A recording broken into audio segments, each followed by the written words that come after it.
हरियाणा में सीटी की फर्जी वेबसाइट बनाने वालों को पुलिस ने गिरफ्तार कर लिया है। जी हां, पुलिस की कड़ी कार्रवाई सामने आई है। 2 दिन पहले ही सीटी की फर्जी वेबसाइट का भंडाफोड़ हुआ था, लेकिन पुलिस ने त्वरित कार्रवाई करते हुए सीटी की फर्जी वेबसाइट बनाने वालों को गिरफ्तार कर लिया है। और ये 5 लोग इसमें शामिल थे, जिसमें 3 उत्तर प्रदेश के तो 2 हरियाणा के बताए जा रहे हैं। इसमें एक महिला भी शामिल है। तो सीटी की फर्जी वेबसाइट बनाने वालों पर पुलिस का ये सख्त एक्शन सामने आया है। जहां इन सभी आरोपियों को गिरफ्तार कर लिया गया है, तो वहीं एचएसएससी ने इस पोर्टल को भी बंद कर दिया है। साथ ही जिस अकाउंट नंबर में पैसे डलवाए जा रहे थे उसे भी फ्रीज कर दिया गया है।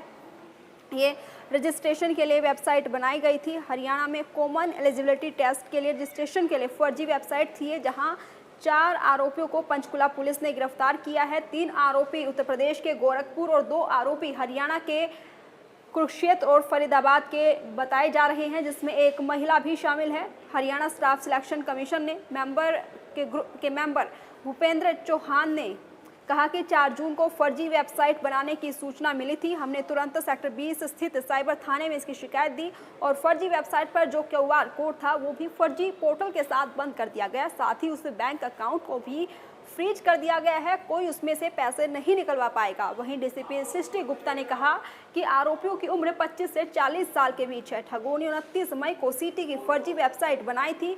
रजिस्ट्रेशन के दौरान ठगों ने छात्रों से कुछ जरूरी जानकारी लेकर फीस जमा करवाई और रजिस्ट्रेशन दिखा दिया। पुलिस जांच कर रही है कि आरोपियों ने पहली बार इस तरीके की ठगी की है या ये लोग किसी गैंग के साथ मिलकर इस काम को कर रहे हैं। चलिए आपको 4 पॉइंट्स में समझाते हैं कि फर्जी वेबसाइट का खुलासा आखिर हुआ कैसे। वेबसाइट पर 14 लाख से ज़्यादा विजिटर्स हैं। सीटी की बनाई गई फर्जी वेबसाइट हूबहू एचएसएससी की ऑफिशियल वेबसाइट की तरह डिज़ाइन की गई है। अंतर ना दिखने की वजह से शुरुआत में यूजर्स को इस पर शक नहीं हुआ। 5 जून को इस पर 14 लाख से ज़्यादा यूजर्स ने विजिट किया है।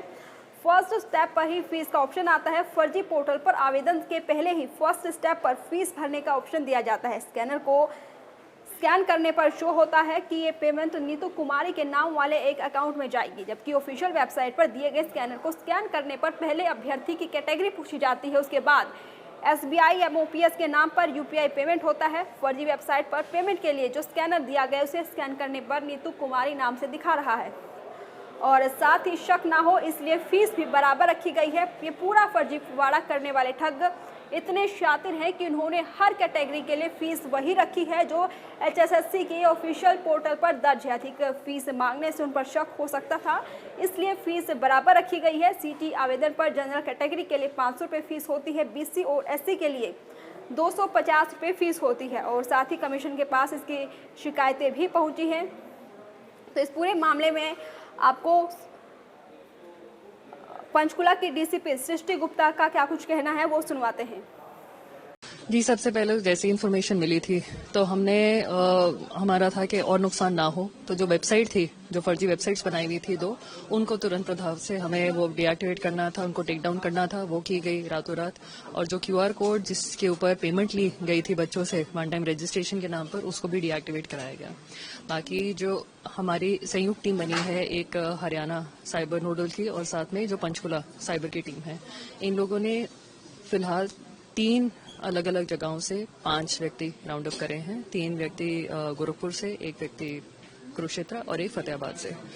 तो अभी पूछताछ चल रही है। और मैं ये भी क्लैरिफाई करना चाहूँगी, बहुत सारी रिपोर्ट्स में इस चीज़ की चर्चा हो रही है कि जी 14 लाख की ठगी हुई। ऐसा कुछ नहीं है। 14 लाख उस वेबसाइट पे लिखा हुआ था कि 14 लाख विजिटर्स हैं, जिसकी पुष्टि नहीं की जा सकती क्योंकि अक्सर फर्जी वेबसाइट पे ये फिगर्स बढ़ा चढ़ा कर लिखा जाता है ताकि ये गूगल के सर्च पे ऊपर आए। कुल मिला के करीबन 77 बच्चों ने इस फर्जी वेबसाइट का शिकार हुए और करीबन 22,000 के पैसों की ट्रांजैक्शन हुई है।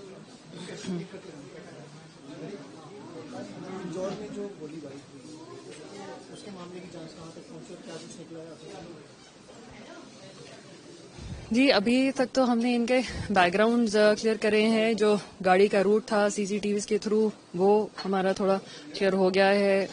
इनका जो गैंग्स के साथ कुछ लेना देना हो तो उसको लेकर पूछताछ चल रही है और इनके जो सस्पेक्टेड कहाँ पर ये छुपे हुए हो सकते हैं उन जगहों पे दबिश डाली जा रही है। हमारे 3 टीम्स चली है। इसमें अभी तक जांच में कुछ सामने नहीं आया है। हम फिर भी इनका फोन जो है, सेल फोन मृतक का और बाकी लोगों का हमने कब्जे में लिया है। उनके चैट्स वगैरह का अवलोकन किया जा रहा है, तो देखते हैं क्या करें इनके लिए। प्राइमरी प्रथम दृष्टि ये गैंग वॉर नहीं है। ये दोनों बहुत ही करीबी दोस्त थे और इनमें पता नहीं क्या ऐसी आपसी रंजिश हुई जो एक ने दूसरे व्यक्ति पे